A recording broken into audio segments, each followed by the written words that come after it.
नमस्कार दोस्तों, एक बार फिर से आप सभी का स्वागत है सेफ ड्राइव इंडिया में। तो दोस्तों, आज के एपिसोड में हम लोग जाने वाले हो यहाँ पर थोड़ी सी आपके लिए एक्सरसाइज वीडियो बनने वाली है ये। तो इस यहाँ पर आप देख सकते हो यहाँ जब भी आप गाड़ी को लर्न करते रहते हो ना, या फिर आप कुछ हद तक के लिए गाड़ी को चलाते रहते हो, तब आपके लिए एक माइंड में खास कर ये beginning at the time of beginning आपके माइंड में आती है।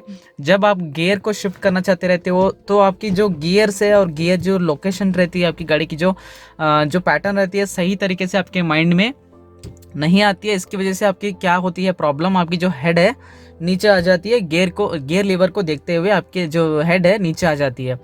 तो इसको अवॉइड करने के लिए मैं यहाँ पर आपको एक एक्सरसाइज बताने वाला हूँ। गौर से देखिएगा दोस्तों, इसके अंदर जितना आप प्रैक्टिस करोगे ना गियर पैटर्न्स की, आप कितना ज़्यादा आप प्रैक्टिस करोगे, क्लच और गियर शिफ्टिंग दोनों को आपको सिंक्रोनाइजेशन करके आपको ड्राइव करनी होती है। खासकर बिगिनिंग जितना आप प्रैक्टिस करोगे ना, मतलब सही तरीका यहाँ पे प्रैक्टिस करोगे, उतना ही ज़्यादा आप अच्छे तरीके से लर्न करोगे और आपके लिए गियर शिफ्टिंग जो है बहुत ईजी हो जाती है। ठीक है, तो यहाँ पर मैं आपके लिए दो कैमरा दूंगा। एक यहाँ पर है, इसके अंदर आप देख सकते हो मेरी जो हैंड मूवमेंट है, किस तरह से मेरी जो हाथ है गियर लीवर के ऊपर आती है, कौन सी गियर पे किस तरह से आपको गियर लीवर इस्तेमाल करनी है और किस तरह से प्रेशर लगानी है, ये आप देख सकते हो इस कैमरा से। और दूसरी कैमरा यहाँ पर मैं आपको दिखाऊंगा दोस्तों।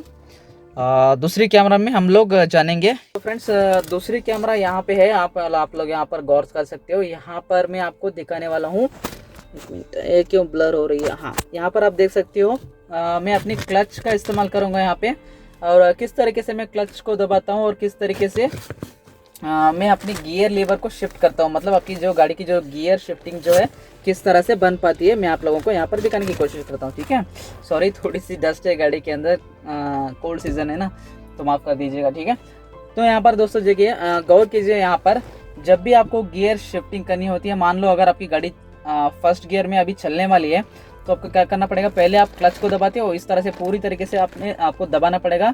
अगर आपको क्लच कैसे दबाते हैं आपको पता नहीं है, तो आपको हमारे पीछे की जो एपिसोड है उसको आपको देखना होगा। ठीक है, ये देखिए मैं पूरा क्लच दबाया, और क्लच दबाती है आपकी जो लेफ्ट हैंड है इस तरह से, और मेरा पोजीशन देखिए हाथ का, ये फर्स्ट गियर को एंगेज करना तरीका है, एंगेज करने की तरीका है फर्स्ट गियर को।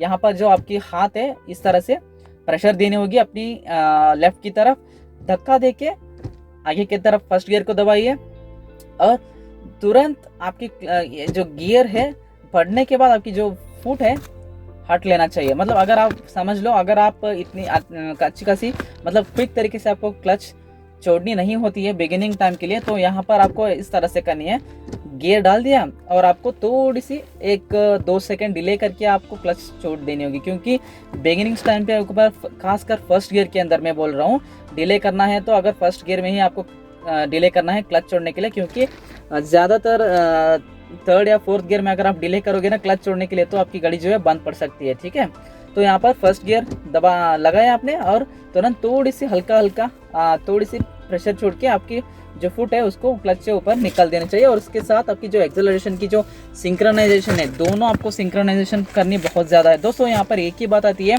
क्लच गियर और एक्सेलरेशन का सिंक्रोनाइजेशन बहुत मैटर करती है। देखिए आपकी गाड़ी जो है अभी जो फर्स्ट गियर में एंगेज करनी है, एक्सेलरेशन पे पैर हटा देनी चाहिए, फर्स्ट गियर में एंगेज है गाड़ी, और तुरंत गियर पड़ते ही आपकी जो लेफ्ट लेग है ऊपर आनी चाहिए, और आपकी राइट जो लेग है एक्सेलरेशन के ऊपर चली जानी चाहिए ऑटोमेटिकली। इस तरह से एक बार फिर से दिखाता हूँ आपको, ये लग गया फर्स्ट गियर, एक्सेलरेशन 0 है, यहाँ पर देखिए तुरंत गियर पड़ते ही लेफ्ट लेग को उठाइए और राइट लेग को नीचे दबा के लेके जाइए एक्सेलरेशन के ऊपर। और ठीक उसी तरह से सेकंड गियर डालिए, एक्सेलरेशन से पैर ऊपर उठा दीजिए, क्लच को एंगेज कीजिए, तुरंत सेकंड गियर को एंगेज कीजिए, और फिर से टांग ऑटोमेटिकली ऊपर, और राइट फुट है जो ऑटोमेटिकली एक्सेलरेशन के ऊपर चली जानी चाहिए। तो सेम तरीका आती है क्लच दबाते वक्त, ये देखिए एक्सेलरेशन 0, और आपकी जो हाथ है आगे चलती रहनी चाहिए, गियर पड़ गया, क्लच से पैर हट गया, और ऑटोमेटिकली राइट से मेरी जो फुट है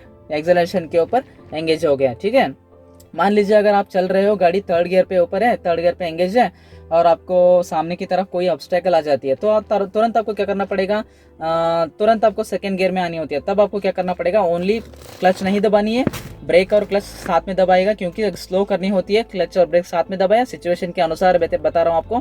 क्लच को देखिए और मैंने लगा दिया और तुरंत ब्रेक से पाँव हटा दीजिए और क्लच हटाने के बाद एक्सेलरेशन के ऊपर पॉज वाली चैनल चाहिए। अगर आपको एक्सेलरेशन चाहिए तो सिर्फ आप एक्सेलरेशन दे सकते हो, वरना अगर एक्सेलरेशन नहीं होती है तो आपको सिर्फ गाड़ी रुकनी है तो क्लच और ब्रेक का इस्तेमाल करनी बनती है। ठीक है, देख लिया आपने क्या क्या किया मैंने। एक बार फिर से अगर आपको नहीं समझ में आई तो मैं एक बार फिर से आपको यहाँ पर करने की कोशिश करता हूँ।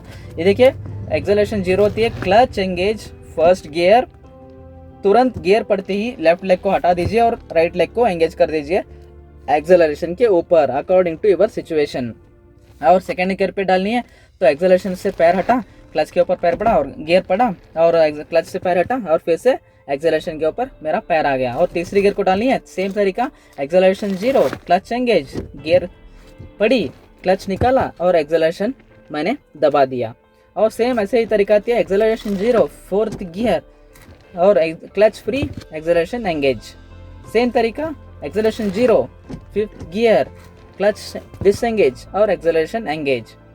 तो दोस्तों इसी तरीके से आपको प्रैक्टिस करनी होगी। जितना मैं यहाँ पर आपको दिखा रहा हूँ उतनी ज़्यादा आपको प्रैक्टिस करनी होगी, तो तब आपको ये तरीका ना आपको आसान लगती है। ठीक है, तो समझिए, अगर आपको फिफ्थ गियर से अगर सीधा थर्ड जानी है तो सेम तरीका, क्लच एंगेज, तो थोड़ी सी क्लच गियर को पीछे हटाया और गाड़ी को थर्ड गियर में एंगेज किया, क्लच हटाया और एक्सेलरेशन धीरे धीरे देनी होगी, क्योंकि फिफ्थ गियर में आपकी जो गाड़ी रहती है फुल हाई स्पीड में रहती है।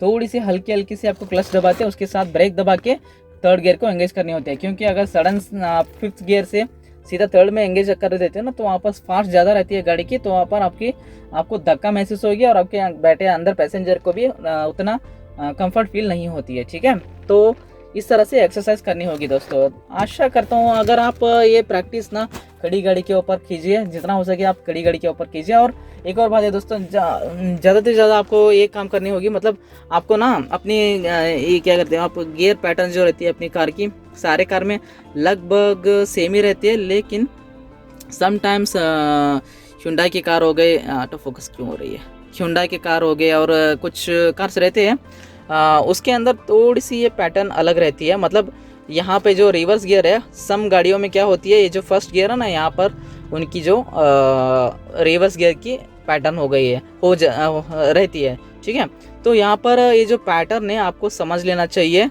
ये जो पैटर्न है, जब भी आप सोते रहते हो ना, सोते वक्त या फिर आप जब भी मतलब काम नहीं रहती है, आप ऐसे ही बैठे रहते हो, तो आपको ये पिक्चर जो है आपके माइंड में आनी चाहिए।